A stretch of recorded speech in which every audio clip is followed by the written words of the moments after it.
मध्ये अवकाळी पाऊस पडला आणि त्याच्यामध्ये मोठ्या प्रमाणात शेतकऱ्यांची आणि मच्छीमारांची नुकसान झाले।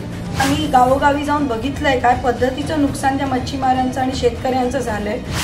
संपूर्ण कोकणामध्ये रायगड जिल्हाच असा आहे की ज्याला पालकमंत्रीच नाही। 2 कॅबिनेट मंत्री असताना देखील जिल्ह्यामध्ये अवकाळी पावसामुळे शेतकऱ्यांचं काय नुकसान झाले आणि शासन दरबारी आम्ही त्यांना कशी नुकसान भरपाई मिळवून देऊ याच्यावर अवाक्षर या जिल्ह्यातले 7 आमदारांपैकी एकही आमदार बोलायला तयार नाही। हे आम्ही अपील पण करतो आमच्या संघटनेच्या वतीने की जर हे झालं नाही तर आम्ही सगळ्या मंडळी शेतकऱ्यांसकट रस्त्यावर उतरू आणि मोठं आंदोलन त्यांच्यासाठी या ठिकाणी उभं करू, कारण की ती नुकसान भरपाई ही त्यांची हक्क आहे आणि आपण आपल्या अन्नदात्याला विसरून चालणार नाही। आणि केंद्र सरकारकडून केंद्र स्तरावर त्या रस्त्याचं बांधकाम पूर्ण होत नाही। संपूर्ण कोकणामध्ये रायगड जिल्हाच असा आहे की ज्याला पालकमंत्रीच नाही। त्या पालकमंत्री पदावरून इतकं राजकारण केलं जात आहे परंतु सर्वसामान्य माणसाचा कोणी विचार करत नाही। पालकमंत्री कशासाठी हवे? तो पालकमंत्री अशासाठी हवे की जिल्ह्यात आता आपत्कालीन परिस्थिती निर्माण झाली, या परिस्थितीमध्ये शासनाबरोबर आणि प्रशासनाबरोबर आणि सर्वसामान्य नागरिकांबरोबर संवाद कोणी साधायचा हा प्रश्न या जिल्ह्यात निर्माण झालेला आहे आणि त्याची दखल कोणी घेत नाही, ही दुर्दैवाची गोष्ट आहे।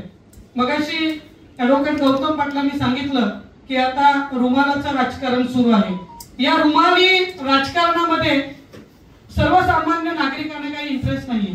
त्यांना एकच कळते की आमचं झालेलं नुकसान, अवकाळी पावसाने केलेलं जे नुकसान आहे त्या नुकसानावर कोणी बोलायला तयार नाही। दुर्दैवाने आपल्या जिल्ह्यात 2 मंत्री आहेत, 2 कॅबिनेट मंत्री असताना देखील जिल्ह्यामध्ये अवकाळी पावसामुळे शेतकऱ्यांचं काय नुकसान झाले आणि शासन दरबारी आम्ही त्यांना कशी नुकसान भरपाई मिळवून देऊ याच्यावर अवाक्षर या जिल्ह्यातले 7 आमदारांपैकी एकही आमदार बोलायला तयार नाही। हे या रायगड जिल्ह्याचं मी दुर्दैव समजते। मध्ये अवकाळी पाऊस पडला आणि त्याच्यामध्ये मोठ्या प्रमाणात शेतकऱ्यांची आणि मच्छीमारांची नुकसान झालं आणि त्याला आज कोणीच त्या मनाने रिस्पॉन्स देत नाहीये। त्यांच्या नुकसान भरपाईबद्दल काही चर्चा किंवा ॲक्शन दिसत नाहीये आणि म्हणून आम्ही सगळे मंडळी खूप चिंतित आहोत, कारण की आम्ही गावोगावी जाऊन बघितलंय काय पद्धतीचं नुकसान त्या मच्छीमारांचं आणि शेतकऱ्यांचं झालंय।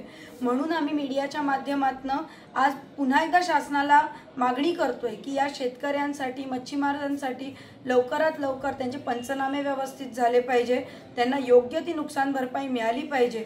आणि हे आम्ही अपील पण करतो आमच्या संघटनेच्या वतीने की जर हे झालं नाही तर आम्ही सगळ्या मंडळी शेतकऱ्यांसकट रस्त्यावर उतरू आणि मोठं आंदोलन त्यांच्यासाठी या ठिकाणी उभं करू, कारण की ती नुकसान भरपाई ही त्यांची हक्क आहे आणि आपण आपल्या अन्नदात्याला विसरून चालणार नाही। त्याच्यामुळे त्याचं जर तो संकटात असेल तर शासनाने त्याच्याकडे धावत जाऊन त्याच्यासाठी त्याला संकटातून बाहेर काढणं फार गरजेचं आहे।